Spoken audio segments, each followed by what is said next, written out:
All right, welcome back. It's a Freaky Friday, celebration of many things, but for me, it's a celebration of the final hour of the week, and what a week it's been, certainly here in New York and across the country where the pandemic seems to be coming to an end, but many blue states, are just not unlocking all the small businesses, which is killing our economy.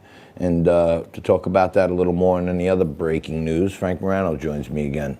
Hello there, John. Hi. Happy birthday to your brother, Frank. Thank you. I'm sure he's watching right now, and I'm hopeful that all of his wishes come true and that some of them involve me. I'm sure they will. What do we got going? We got Zen Sam's coming up. Michael Johns is going to wrap it up for us for the week. But what else is happening on the national news scene? Well, look, everybody is watching the situation involving these protests. I mean, they're not really protests in places like Minneapolis and Los Angeles. They're riots, right? So the governor of Minnesota came out and he says they're going to restore civil order in the midst of all these riots as they seek justice for George Floyd. There were a whole bunch of violent protests last night. You chronicled some of them earlier, but they actually burned down a police precinct in Minnesota. I mean, this is insane. This is not a solution to anything.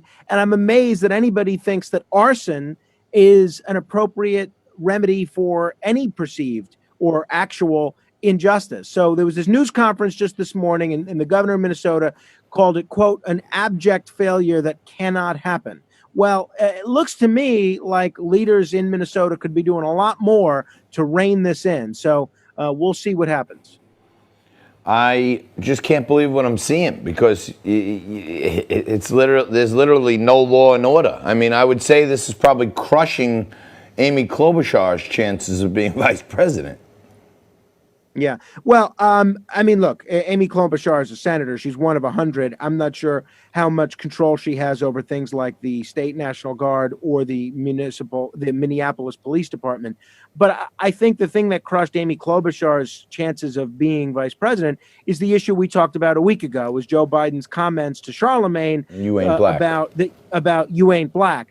And that pretty much guarantees he is going to pick a black running mate because he needs to get Obama-style numbers and Obama-style turnout in order to beat Trump in 2020. And if there's any perceived reduction in enthusiasm for him in the black community, he's not going to be able to do that. So you can bet he is going to be picking a black running mate, not Amy Klobuchar. Yeah, no, I think that fate was sealed the minute he stopped talking because whether or not it works, because what I'm seeing publicly from many people, even people who aren't Trump supporters in the African American and minority community, is like, what? This guy Biden thinks that he can just say, if you're not with me, you ain't black. So I think he's got a heck of a lot more work to do, and I think it almost might work against him. If he does pick an African American or a minority running mate, because then people are going to say, was he forced? Did he have to do it to save face for the stupidity of his comments?